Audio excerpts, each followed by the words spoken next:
Good afternoon, everybody. Um, my name's AK, and I decided to make this video because I was talking with a group of friends and just people that I know in general, and we often have conversations about, black people and black issues and problems and different social issues that we're having in this society. And the topic of economic empowerment came up, and it seems to always come up when we talk about dealing with white supremacy and racist white supremacy, and just dealing with trying to empower our people to take control of their lives and not be controlled by the different systems that be in place that have been, hindering us.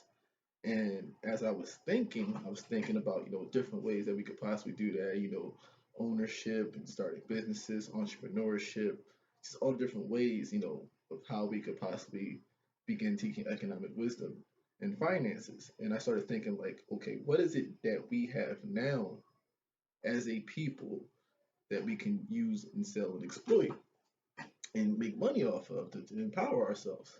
And I started thinking, and the biggest thing that came to me was hip hop. Like literally, hip hop, in my opinion, is the greatest cultural creation slash influence of the 20th century and so far the 21st century. And I know that's a bold statement, but I say that because if you think about it, hip hop is more than just music.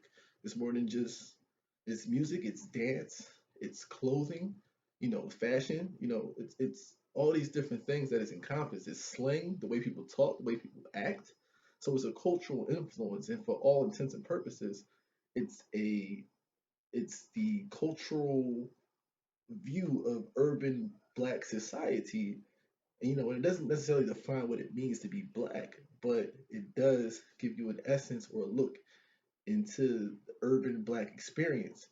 That's what hip hop culture is pretty much about. And hip hop doesn't just affect black people, but it's affecting people across the world who are not even a part of the culture.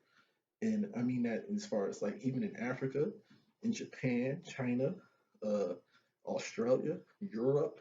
I mean, everywhere in the world, hip hop has an influence. The way people talk, the way people act, the way people dress is all influenced by hip hop. And in America, it's huge. And to think that we don't, as a people, even own our own culture. I mean, just think about this. Like, yeah, we have rappers and entertainers that produce music and make music for the culture, but they don't own that music.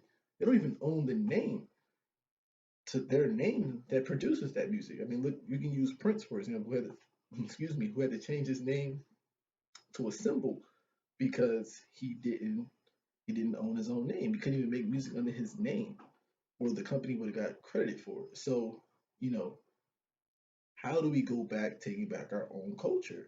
And when you think about it, it's like all the top music execs are white. They're white men. All the people that own these music companies, they're white men. So they are dictating to an entire, group of people what our culture should look like. They're deciding who is allowed into the industry, who's allowed to produce music, who's allowed to produce fashion. I mean, even the clothes that we wear, which is a part of the culture, are not produced by black people. We have some black people that make clothing, but for the most part, black people don't even make the clothing. And I feel like we're so screwed up that even if it was a black man that made black clothing, we wouldn't buy it because it wouldn't be expensive enough. It wouldn't be high class enough for you to feel like you're somebody.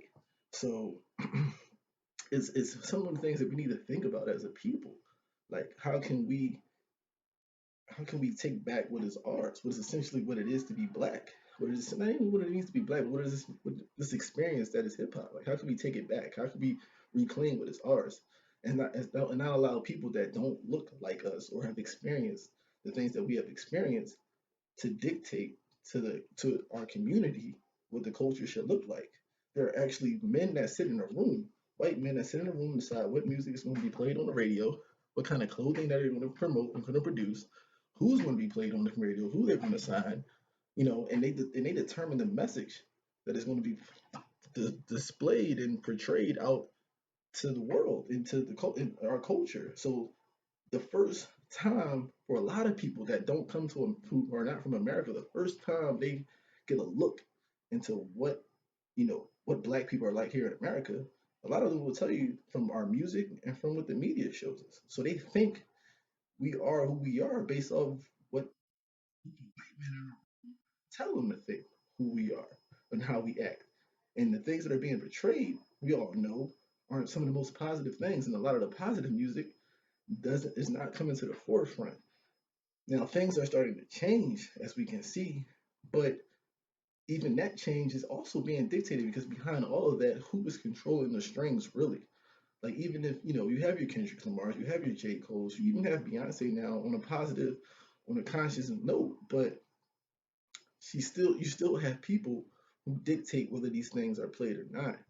And ideally we have to start thinking about that. Like how do we take back what is ours, with our culture? How do we begin to make money and control our culture? I mean, if the world is going to use it and be influenced by it, then we need to be getting paid for it. As a people, we need to be getting paid for it. So, that's just my message for everyone. That's one of the things I've been thinking about. And I hope everyone's enjoyed, and feel free to comment.